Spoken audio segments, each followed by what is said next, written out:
It seemed a little interesting, so I'm gonna watch it. What if you could take someone who started a conversation like this? And so you're a therapist? Yes. Oh, by the way, it's called How to Flip Someone from Rude to Respectful. Nah, it's like I don't got the answer to that, bro. To be, I think I kind of do. Okay. Before we get into this, right? Flip someone from being from rude to respectful real quick. I feel like the way I've done it, not saying that I've always done it, but it's like, you know, like in those one spare moments of one times where you're able, where you actually do it. The one time that I actually did is like, whenever you give that person your energy of just straight positive energy, like you're not uh giving back that same negative energy that person want to give to you. So it's like kind of like how like when Jesus says to turn the other cheek. It's sort of like that. Like, say somebody's like disrespecting you the entire time. They keep on disrespecting you. And so instead of you disrespecting them back, you give them like you kind of just like agree with the disrespect in a way where it's like you're kind of making fun of it and you're just giving that other person kind of like compliments. So it kind of just like, it kind of just makes the other person look, it start to make the other person look bad, and you keep on looking like you don't make yourself look like a bitch at the same time, right? So I remember this one time where I was at my job and there was this dude and he liked this one girl, right? He liked this one girl, but he didn't really like her like her. He just kind of like, hit type shit, like something like that, right?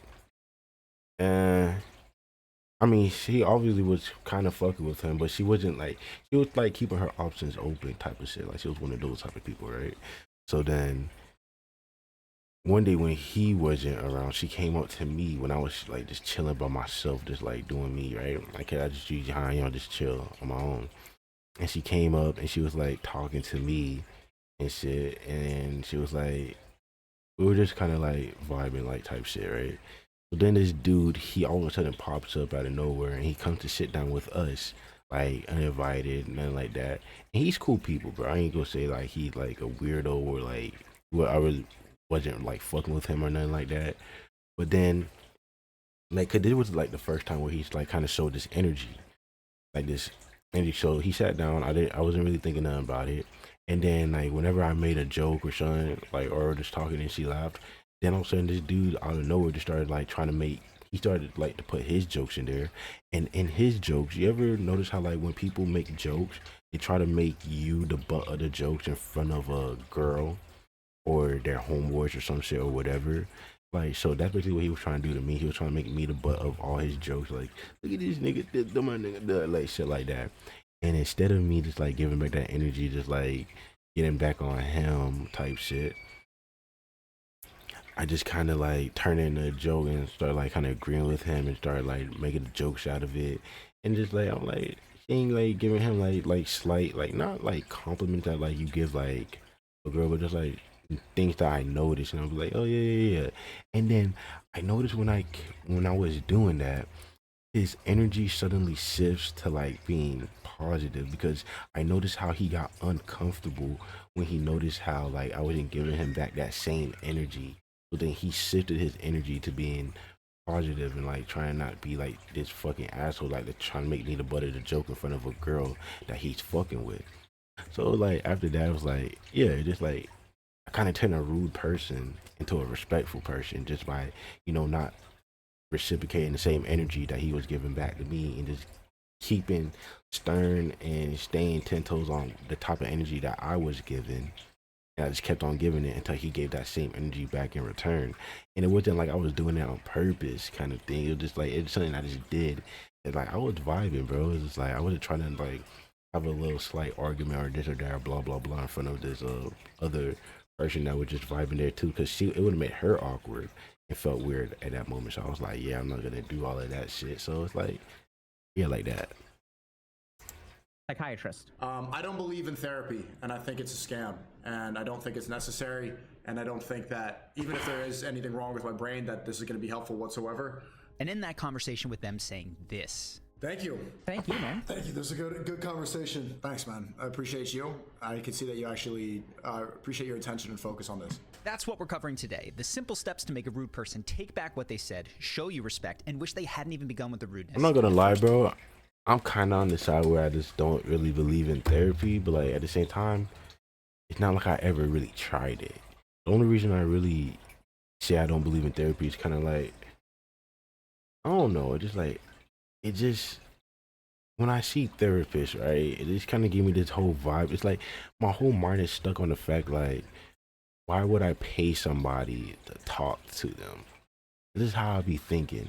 But at the same time, it's not really, it's like how else they're supposed to make their money. They can't just, like, there's therapists out there that actually like giving people advice and telling them how to get through life, or just being a person that somebody can listen to and, you know, somebody that somebody can go to. But at the same time, they can't do it for free, because if they were to do it for free, they wouldn't make no money out of it, and they would have to work like a job that they don't actually like doing. And if they're working a job that they don't actually like doing, it kind of messes up with their, you know, it messes with their mind, so they can't give the best type of therapy that they would want to give to a person that they would want to give to them. So it's like the money makes sense, but at the same time, it's just like I've just been stuck on this whole mindset of like, oh, why would I give my money to somebody just to talk to them and this and that? It's weird to me. Just like, it makes me feel like disingenuous, like they're not actually being genuine. They're just doing this for a bag. But like once an hour hits, like you pay for an hour therapy session, once the hour hits, it's like, all right, we'll pick this up next time. And if you don't pay for the next session, then it's not like you're not ever gonna pick it back up, and it's not like you can just speak to this person like at a restaurant, like, you know, after hours, because they're not getting paid for that. It's only if they like actually fuck with you, I would assume that they would like maybe do that, but I don't. It's just that, bro. But it's like at the same time, my mind is shifted from that. I'm not over here thinking that like therapy is, you know, pointless and it doesn't work for nobody and this and that. Therapy has this, you know, therapy works. It just depends on the therapist, is what I'll say, because it's just like school. It's like with teachers. There's teachers that actually go to school to teach their kids, and then there's teachers that go there that just go there because of a check. So it's just like I would assume it's like the same exact shit. I mean, I'm not even gonna assume it is. It's the same shit for therapists or any type of other fucking job out there. There's YouTubers on YouTube because they love what they're doing on YouTube, and then there's YouTubers on YouTube that just are here for the check. And you can tell who's who. You can tell the difference with all of them. And you can tell them apart. Now to begin, one way to deal with rude people is simply by drawing a boundary and exiting. Interview adjourned. Love you. Kanye West, bro, that interview was so watch your mouth, boy. Watch your mouth, boy. And bro. Bro, the funniest thing about Kanye, bro, this nigga, he will speak like, he'll have like, you'll know he's from the hood, right?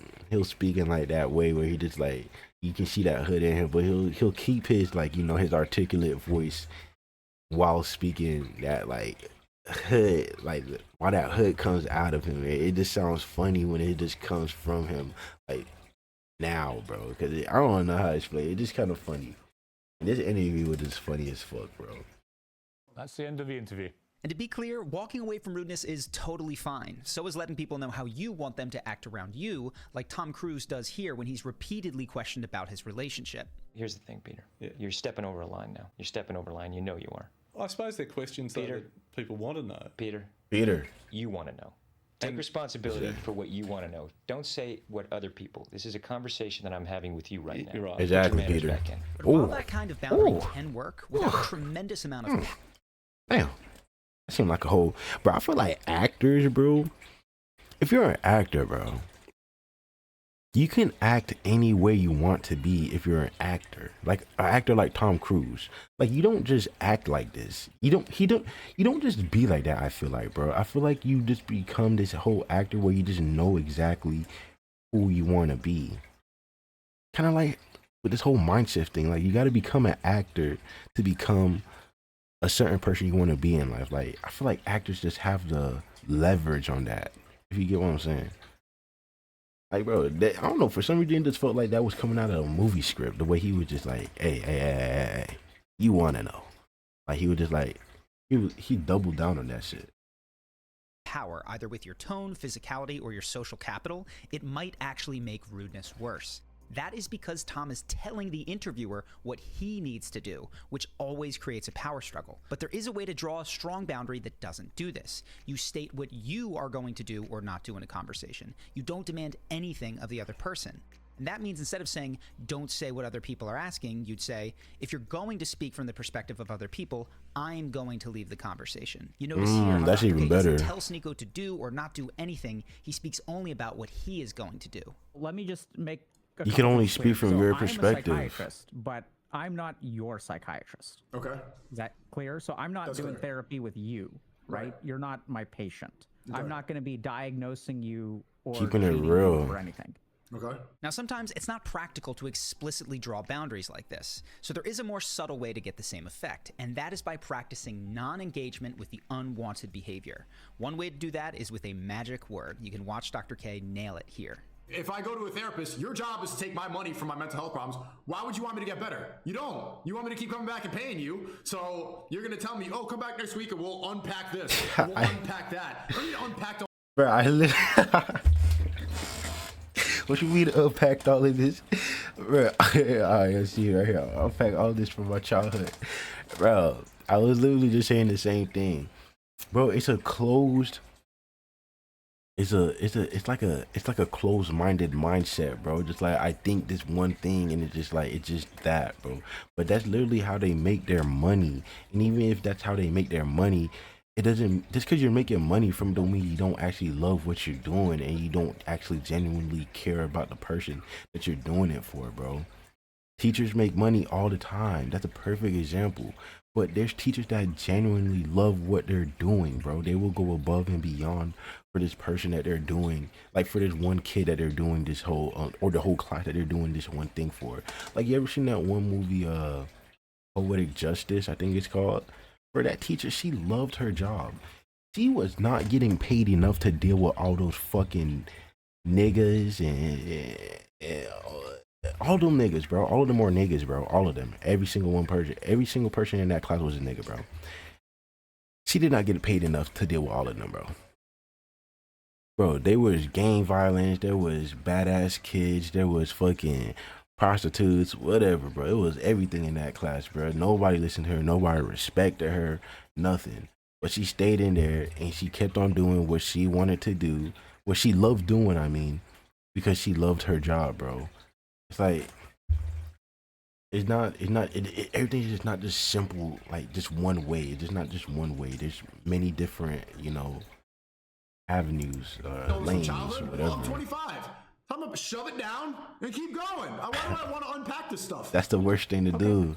Said with a friendly tone, Okay, can completely deflate someone who is bringing aggressive energy to you. It works because it prolonged do. rudeness is usually looking for a reaction from you, and if you don't give it any, it falls apart quickly. Another way to implement this same principle of non-engagement is by responding to rudeness slowly and with sincerity. You can watch here how the slowness of Dr. K's response causes Sneeko to be more polite immediately. How long have you been doing this? What do you mean by this? Talking to people crying on the couch. Oh, psychotherapy. Or psychiatry. Going slow This gives the other person Sneeko time to is feel regret such for their tone. a It's a nigga. non-aggressive way of inviting them to try again. And responding with sincerity does the same thing, because maintaining a rude tone with someone who is kind to you feels uncomfortable for most people. You can watch in this next clip how the sincerity from Dr. K causes Sneeko to That's adjust why I his approach said. That's just why as I quickly. said, bro. I literally just mentioned that, bro. It's just like when you keep your energy the same way, you don't let other people affect your energy, it makes the other person uncomfortable, bro. And they just have to give back that same energy that you're giving. Is that what you want to talk about? No, I want to talk about whatever. I whether- want to talk about whatever you want to talk about. Can I cry? Sure. Okay. I don't know how this works. What are we supposed to do? See, he's losing, That's bro. a He's great starting to question. feel So, uncomfortable. was You there can see it in something his particular face. that you had in mind? Okay, what do you specialize in? I've seen you talk to some of my friends. You talked to Aiden for a couple hours, and you were able to dissect and figure some stuff out. I don't know. I think this could be an interesting conversation. I don't really know. I I don't really know. completely agree. I think this is going to be a very interesting conversation. Okay. Now, everything covered up until now can happen in just a few seconds, and it will make people drop being rude. Mission accomplished if that's all that you want. But you can still flip the interaction to become one where they respect and value you more afterwards by implementing the next I need to piece. watch that movie And that is to or ask show. open questions about the worldview underneath their rudeness. Now here it is critical to understand the key difference between open and closed questioning. With open questions, your Hold agenda is to- on. Repeat that one more time. I muted that shit by accident. next piece, and that is to ask open questions about the worldview underneath their rudeness. Open-ended Now, here it is questions you're critical talking to about? Understand the key difference between open and closed questioning. With open questions, your agenda is to see and understand the other person. With closed questions, your agenda is for the other person to see and understand you, usually by backing them into a corner to make your point. For an example, listen here how this question's word choice and tone indicate that Dr. K isn't setting traps, but is genuinely curious about Sneako's perspective. So when you say that you think therapy is a waste of time, Yeah. why do you think that? Closed questioning, on the other hand, is often a veiled attempt to prove the other person wrong, and this will come through in your word choice and tone as well. You point to medicine. You claim that DEI programs are putting people at risk. Do you really believe this to be true? And what evidence do you have to support it? This is why you can feel like you're being backed in a corner in certain conversation. It's probably because the other person is asking closed questions. Okay, you can see The that. hidden goal of Okay. those questions is not to explore an alternate perspective, but to assert the question asker's I can see the whole worldview. And difference in this the case, energy. Don literally pairs his statement that Elon is wrong right next to the question he just asked. What evidence do you have, though, that they're lowering the standards?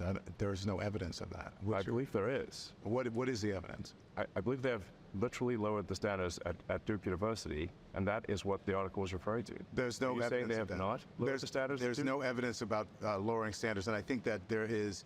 I believe that is a false statement you're making. And of course, this derails the conversation, and we end the interaction with more rudeness and disrespect than when we started it, thanks to this closed stance. Yeah. You choose your question. Okay, so We'll get into the deeper reason that open questions work so well in the last point, but for now, just know that you want to ask open questions until you can fully articulate the other person's perspective back to them in a way that they feel good about. And that looks like this. Okay.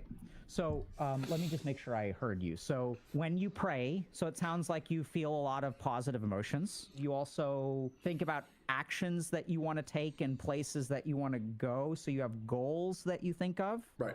This should be easy to do if you've maintained that open approach, but it can get derailed by the very normal tendency to assert our perspective when we hear something that we disagree with. So I want to give you 2 tricks to keep this easy. First, use the phrase, "I don't want to debate," throughout the conversation. It's obviously important that you mean it too. Not debating. Honestly, I'm not trying to like debate you. I swear to God, I'm not trying to convince you of shit, okay? Second, if you ever are trying to assert your opinion, own it. That means do not hide statements inside of questions. That's what we saw Don do in that interview. Instead, Yeah, just it's like turn that your passive closed question aggressiveness, into a bro. Nobody statement of likes how you that. feel.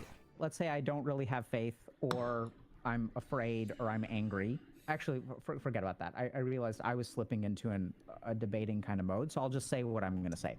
Okay, so by this point, you've disarmed the other person's rudeness and used open questions to invite them to share themselves. And they're likely in a receptive enough state to actually hear your perspective now, given the trust that you've built. But before you share your perspective, there is one more thing which may seem silly, and that is to ask them if it's okay with them that you share your perspective. If you want an impression of fixing what I think is incomplete about your understanding, we can start that.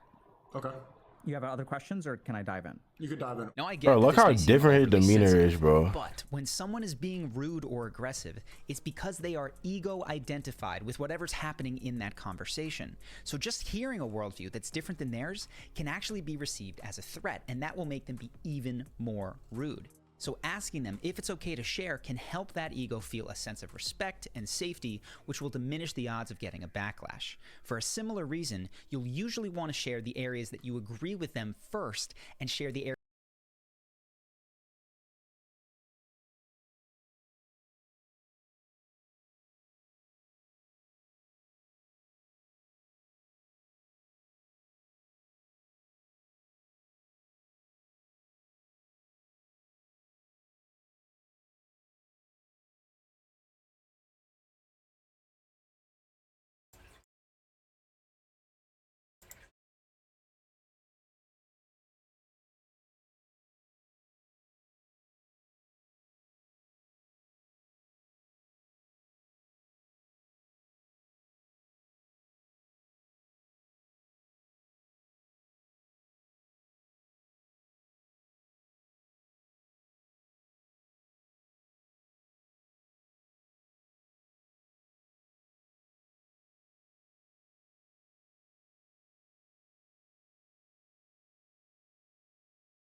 That's just a dude that looks like him.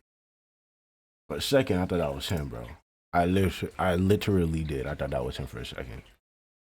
Areas you would disagree with them second, like this. Here's where I think there's an advantage to therapy. So I completely agree with everything that you've said, okay? I think the challenge, though, is that what you're sort of talking about is like difficulties within you. So like, let's just take faith, for example. This ordering subtly signals that you're not listening simply to poke holes. That, again, relaxes the ego as it realizes you aren't here to fight with it or change it. And that takes us to the most counterintuitive and most important point. If you want people to change from rude to respectful with you, the best way to get there is to completely drop trying to change them. Instead, make your aim to deeply understand them. Because when you give people your attention and curiosity without trying to change them, many times the rude part of them will naturally calm down. They actually become open to hearing your experience of them in an unguarded way. And you can see it, for instance, here. This next exchange occurs after Dr. K has gone through all the steps we already covered. And you can imagine how different Sneako's reaction would have been if he just said this piece right off the bat. So you say things in ways that are very polemic. So like polar. So you say things in a way that invites me to argue with you and try to prove you wrong. Yeah. Like just the statements that you make. And I can see why people are like inflamed by that. And if I don't try really hard to catch myself, then I will start arguing with you. Right. Why are you smiling right now? Because you're right. Because you're completely right. That's just my way. People tell me that quite a bit. Dropping the goal of changing anyone will also help you to stay collected in the face of rude people. Because if you're thrown off by them, it's often because you think they need to change in order to defend your man. It's literally, it's like, to get to that point in a conversation, bro, it takes a lot of patience. Like, you actually got to be really patient to get actually to like the actual, you know, core of like what you really wanted to, you know, get from the person. It's like, you see that, like, you got to go step by step by step by step, and then it's like you got to go through all of these, you know, like you got to go through all of these like obstacles with this person just to get to, just to be able to break them down to the point where they're like nice, calm, and they're, you know, accepting of what you got to say towards them, whether it's critical or not. Because like you can even see like in some points of the whole conversation that they were showing, the doctor, he had to catch himself sometimes so he can like, just to stay real and stay respectful and keep his energy on his own timing and not slip into the energy that Sneako was trying to start the interview off with in the first place. It's like, it's literally all just patience. Or your honor or your reputation. In reality, the best way to defend those things is to withdraw any control you may have given them over those things, which naturally makes insults slide off you and maybe even gives you the chance to turn a rude beginning into a valuable exchange. We're connecting. Yeah. Feels good to connect. Yeah. Does it make us weak to connect? No. So hopefully that helps you handle rudeness like a pro. And if you have ever wanted to connect directly with me to work on any area, including your charisma, confidence, or emotional intelligence, I'm offering a way to do just that. There's an application form for one-off coaching calls with... I don't know why he seems like a little... Bro, in that whole interview, that it kind of made Sneako seem like a little kid, bro. It's like... And that's like the whole point of like having to unpack your childhood traumas, bro. Because, bro, you gotta know about them so you can accept them, so you can, you know, be the actual version of you that you actually are, bro. Because like him holding on, him saying that, oh, I just gotta pack this shit and just, you know, let it go and just forget about it. I'm 25 now, I don't gotta worry about that shit no more. Just, you know, stuff it inside and keep it pushing, bro. That shit always gonna come, it's always gonna seep out, bro, no matter how much you try to bury it inside, bro. And he just keeps, it's like he kind of like just running away from who he was as a kid because of some shit that happened to him as a kid, because he thinks that like the things that happened to him as a kid are, you know, not valuable enough to him as an adult right now. But bro, if it has so much value to who you are as a person right now, because bro, the longer you try to hide from it, the longer it's gonna take for you to accept yourself for who you really are. And we all know, bro, I started watching this nigga Sneako like when he was making those cool edits and stuff, bro. Like before he ever started streaming. I watched him long before that. I think the first video I saw of him was when he had blonde hair and he was like paying people $1 to say nigga, or maybe it was something else. I don't remember, but I know he had blonde hair at the time. And bro, that version of him is completely different from the version of him that he became. And that version of him that he became, you could tell that wasn't him. It was just like him saying a whole lot of shit that other people were saying, like other people in that community were saying. So like he was just like reciprocating what other people were saying. He just put a lot more energy into it, which made him like blow up so quick. But like that wasn't him. So it's like, it's kind of like he was just trying to be something that he's not. It's like, I ain't gonna lie, bro. I can relate to that. I can relate to trying to be something that it really wasn't. And yeah, so like this is cool right here, bro. Like I see it, like how to flip someone from rude to respectful. Like I kind of went a different way with it, from watching it, just because, you know, I used to watch Sneako and shit before, like way back in the past, when I like, yeah, but like, I don't know. I like this because I kind of get, it makes sense, bro. It's like, it is like that one story I said in the beginning, bro. It's just like, bro, I feel like it's putting it in like making it simplest, like putting it into simple terms. It's just, you just gotta keep your energy. You gotta keep your energy the same, no matter how the other person, no matter what type of energy the other person is giving you. You get to choose what type of energy you give to the person, what type of energy you get to walk around with, what type of energy you get to put into a conversation. You come into a conversation, you don't want to be in an argument, then don't get into an argument. You let this person know, I'm not going to get into an argument. And the person wants to get into an argument, no matter how much time you tell them, you can always just leave. So you're staying with that same energy that you came in with. You never let your energy get, you know, shifted or changed just because of this other person. You get to control who you are as a person. And I fuck with that. Before I go, I was just about to leave without, you know, asking you. But like, tell me about what y'all thought, what y'all got from this, because you see me, I got some different things from this that was like kind of apart from the whole point of this, where it's just like keeping your energy, like the turning a rude person to a respectful person. I just want to see what you guys had to say about this, or what you guys thought about this, or what you thought about what on what I said.